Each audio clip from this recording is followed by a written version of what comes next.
বন্ধুরা আজকে ভিডিও দেখাবো যে আমরা কিভাবে ফেসবুক আইডি ছাড়া মেসেঞ্জার অ্যাকাউন্ট ফিরিয়ে আনতে পারবেন। পুরাতন মেসেঞ্জার অ্যাকাউন্ট কিভাবে ফিরিয়ে আনতে হয় এই ভিডিও আমি সমস্ত কিছু জানিয়ে দেবো। সেজন্য ভিডিওটা সম্পূর্ণ দেখার চেষ্টা করবেন। সর্বপ্রথম আমরা নিজের প্লে স্টোর ওপেন করবেন।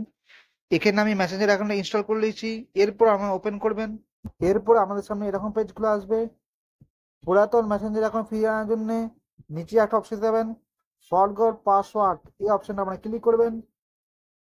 এরপর এখান থেকে কিছু পারমিশন এলাও করতে বলবে, আমরা এলাও করে দেবেন। এখানে আমি দুটি মাধ্যমে নিজের পুরাতন মেসেজের এখন ফিরিয়ে আনতে পারবেন। একটি হচ্ছে মোবাইল নাম্বার দিয়ে, আর একটি আপনার জিমেল অ্যাড্রেসের মাধ্যমে নিজের মেসেঞ্জার এখন ফিরিয়ে আনতে পারবেন। সব দিকে সোজা নিয়ম হচ্ছে মোবাইল ফোন নাম্বার। সেই জন্য আমার মোবাইল ফোন নাম্বার সিলেক্ট করবেন। মোবাইল ফোন নাম্বার সিলেক্ট করার পর আমরা দেবেন কন্টিনিউ, এখানে ক্লিক করবেন। এরপর হয়তো আমাদের একটার সামনে অধিক মেসেঞ্জার অ্যাকাউন্ট থাকতে পারে। যে মেসেঞ্জার অ্যাকাউন্ট খুলতে চান সেই মেসেঞ্জার অ্যাকাউন্টটা সিলেক্ট করবেন। এরপর আমার মোবাইলে মেসেজে একটা কোড যাবে, সেই কোডটা এখানে এন্টার করবেন। কোডটি এন্টার করার পর নিচে দেখতে পাবেন কন্টিনিউ, এখানে ক্লিক করবেন। এরপর এখান থেকে একটা নতুন পাসওয়ার্ড দিবেন। পাসওয়ার্ড অবশ্য 6 ক্যারেক্টার হতে হবে।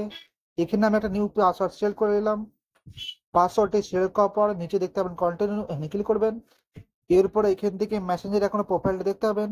এরপর নিচে দেখতে পাবেন সেভ, এখানে ক্লিক করবেন। তো বন্ধুরা এখানে দেখতে পাচ্ছেন আমার পুরাতন মেসেঞ্জার অ্যাকাউন্ট সাকসেসফুলি ফিরে এসেছে। তো বন্ধুরা আমরা এইভাবে হারিয়ে যাওয়া মেসেঞ্জার অ্যাকাউন্ট এইভাবে খুলতে পারবেন।